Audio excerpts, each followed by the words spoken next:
What's up, everybody? Here we are, annual Thanksgiving game.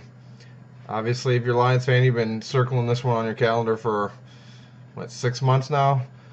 We've got the Bears, divisional matchup. Actually, if you think about it, tomorrow's match, all three games are amazing.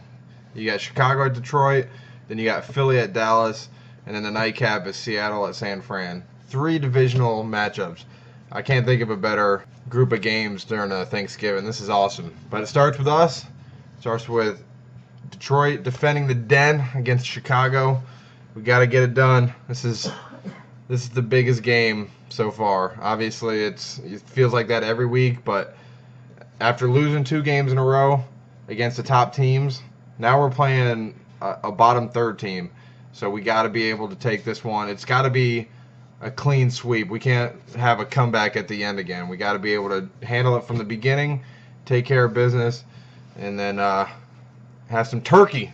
Get some grub in the afternoon. Chicago's 5-6. Detroit 7-4. We all know this. Detroit's 2-0 in the division. This is only our third. Let me say something to the schedule makers here. What the fuck? We played 2 division games. That's it. The whole season. We have 5 games left, and we have 4 more division games. This is bullshit. I just want to throw that out there. But Lions 7-4, 2-0 in the division. Chicago's 5-6. I think they are 1-2. They lost to Chicago, or they beat Minnesota, and then lost to Green Bay twice. I want to go back and look at the history. Lions have played the Bears 15 times on Thanksgiving. A little history lesson. The very first Thanksgiving game was Detroit hosting Chicago. So if you're watching this, you're not a Lions fan, and you still hate that the Lions get a Thanksgiving game every year, well, we've been doing it every year since 1934, other than a 6-game break they broke during the World Wars back in the late 30s, early 40s. It's our tradition. We don't have many traditions. we suck, so how about you calm down and let us have this one, all right? Calm it down. You can have your chance at the Thursday night game. This is our game, our tradition. I wish the fucking Lions would be wearing the throwbacks. Even Calvin said he wishes he had them, but unfortunately not. This is the 75th Thanksgiving game. We played Chicago 15 times, and Lions are actually 7-8 versus Chicago on Thanksgiving. The last 2 matchups they played in 97, 99 were the last 2 times they played on Thanksgiving.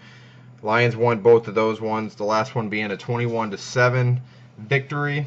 That was 99. If you remember 1997, I remember that game vividly. I was only about 10 years old, but Lions won 55-20, and I remember they kept showing when they went to commercial, they would show an actual lion. They had an actual lion in the studio, like chomping on a Bears helmet.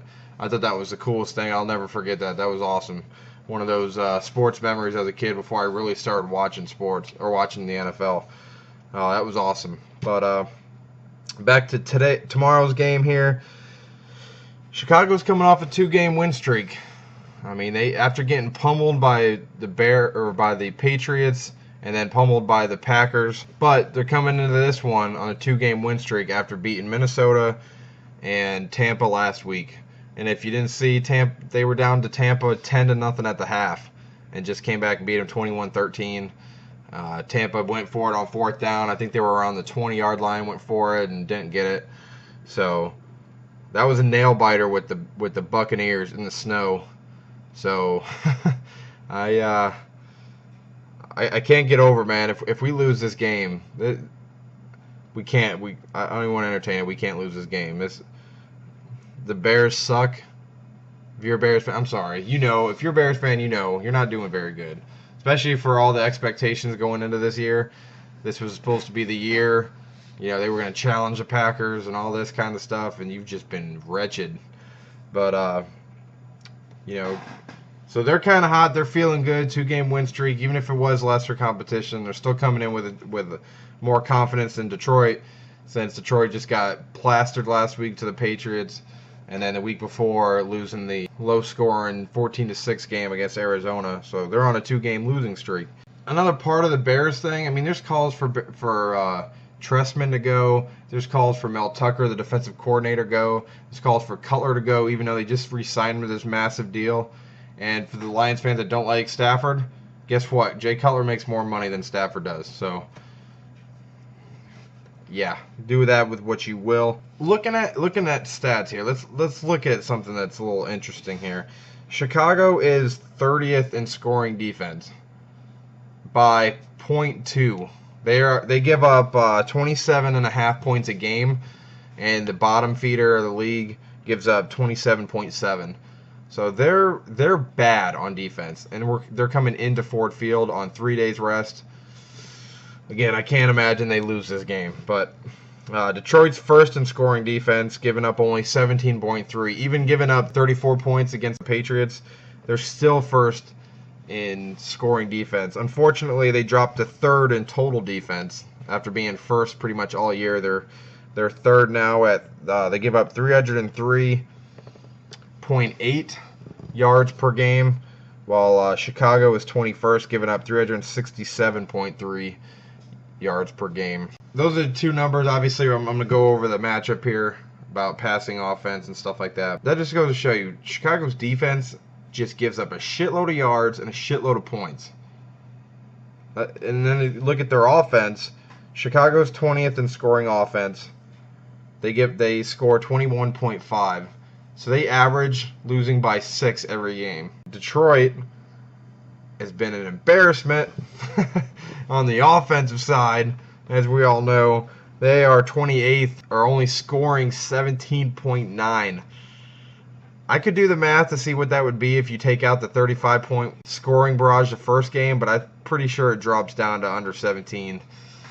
That is brutal. They need to get that fixed. I think they will. I really think they do.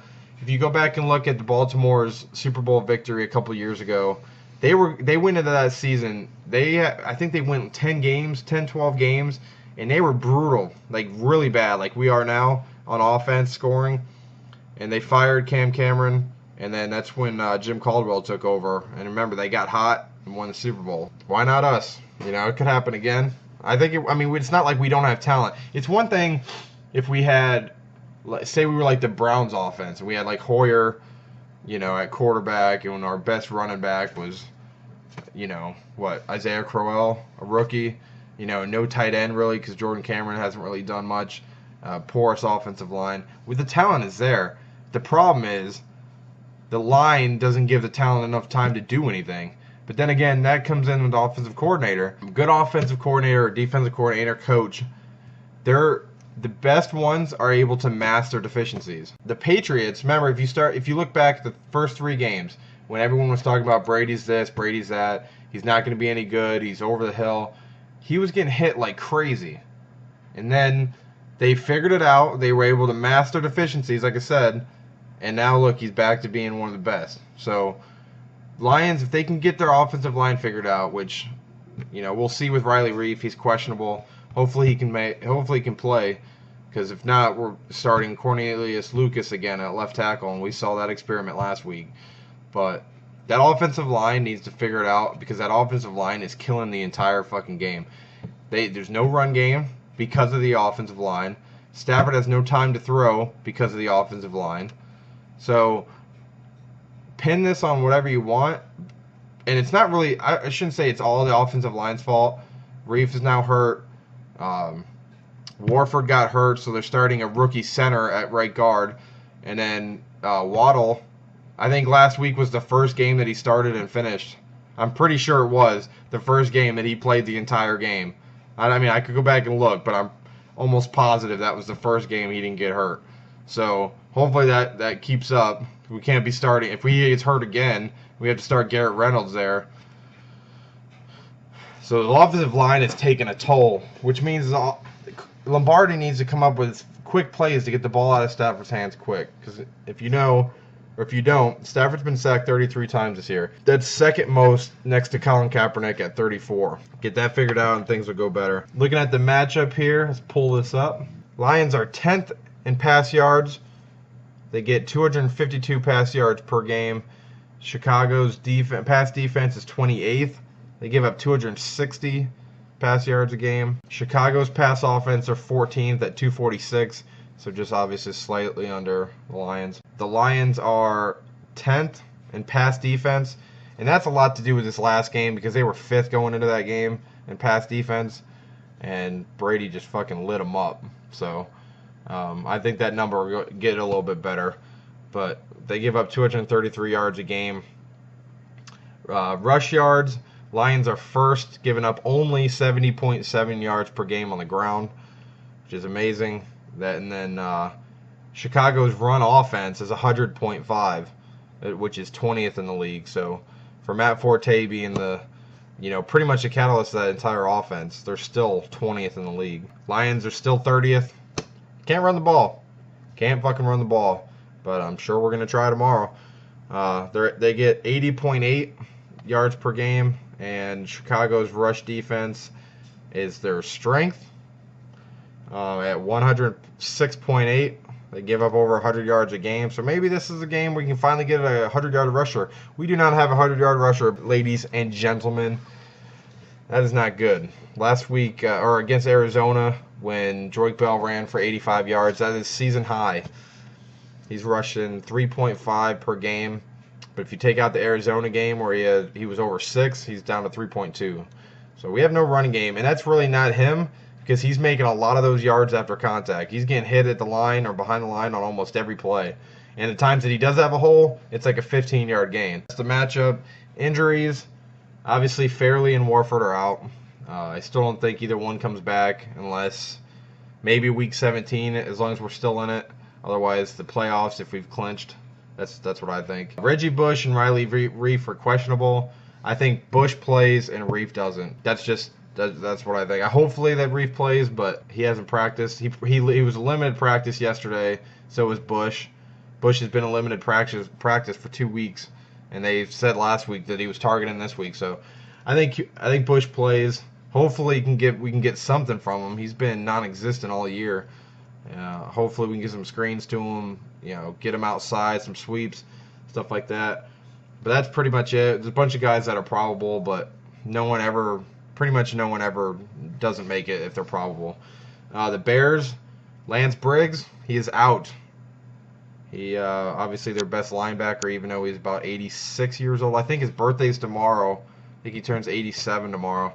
Jay Ratliff, their defensive tackle, is doubtful. That's another big deal. He's a pretty damn good defensive tackle. Kyle Fuller, their best corner, is questionable. So we'll see. I heard he was a game-time decision. So we'll see there. But that's pretty much it. None of the offense really is hurt. Looks like their center is out. Brian De La Puente, I think you pronounce it. I think that's the American white boy way to pronounce that name. I don't know. But he's not playing. He is out, and I heard that he's probably going on IR, so we won't see him the next game either. That's injuries. With all that being said, let's look at the prediction, the Wolfpack prediction. I think the Lions win this one handedly, 27-10. It could be more. It really should be more. They should score in the 30s or 40s against this defense. But with the way they haven't been able to score lately, that's why I keep it at 27. Like I said, if they don't score at least 27, it's going to be horrible. That defense is things that make you go. And my 3 keys to victory, though, for this game. Number 1, stop Forte.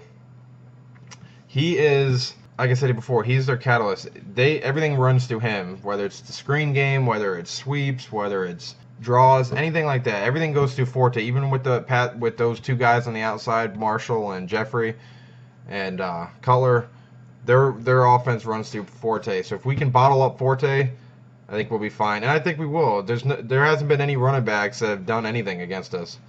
Andre Ellington, everyone was saying, look how great a game he's going to have, and he was non-existent. I think he had like 30 yards rushing and maybe 40 yards receiving. Last week, Blunt got 2 touchdowns, but both of them, I think, were within 5 yards. So you can't.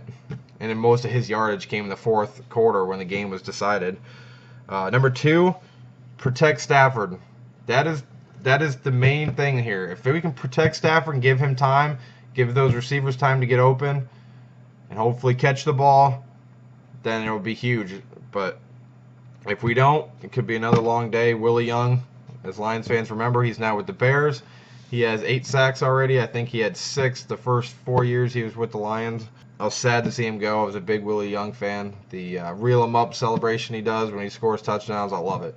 Big Willie Young fan. One of the few guys that we've developed in the lower rounds. He was a 7th round draft pick. All power to that guy. Hopefully, maybe someday we'll be able to get him back. Number 3, Pressure Cutler. We all know Cutler loves to throw interceptions. He loves to throw pick sixes. He loves to fumble it. I mean, that's just, he loves to do it. He should write a book, 10 ways to fumble or something like that. That's just his thing. He's a big fan of turning the ball over. So we can pressure him, just get guys in his face. All the big hits you've seen Sue do, 3 of them are against Cutler. Get it done. Get the sacks up. We haven't had a sack in 2 weeks, so we need to get some sacks in. And then I think we win, like I said. NFC North, New England at Green Bay. I picked New England. And then Carolina at Minnesota. I got Minnesota in that one. But the New England one, if we win tomorrow and New England beats Green Bay, then we jump back up into the 3rd seed in the NFC, because either Dallas or Philly are going to win, obviously unless they tie. But they're going to win. Even if they tie, they're going to be in the 2nd spot with only 3 losses. So if Green Bay loses, we win, then obviously we both have 4 losses. That would put us in the 3 seed. Obviously, it's temporary. But if you want to look at the Lions' playoff prediction or playoff picture, just look below. I'll link it up. I wrote a big post about that yesterday, so it goes into detail about remaining schedules, all that, tiebreaker scenarios, shit like that. So check that out. Game tomorrow. I'm sorry this is so late. I know the game's in like 14 hours, so hopefully you're able to catch this before tomorrow. But let's go Lions. If you're going to the game, I want to fucking hear you. I'm in Virginia on the TV. I want to hear you. Get loud. And let's come away with a victory and feel good going into the Tampa game next week. So talk to you guys later. Enjoy the game. Happy Thanksgiving to everybody. Hope you have something good. And actually our little tradition, my wife makes a mean pumpkin pie. And she puts the cream or the whipped cream in the middle. That's some tasty shit right there. So if you ever wanted something new, there you go. Pumpkin pie with some whipped cream in the middle, and you'll have yourself a good day. So go.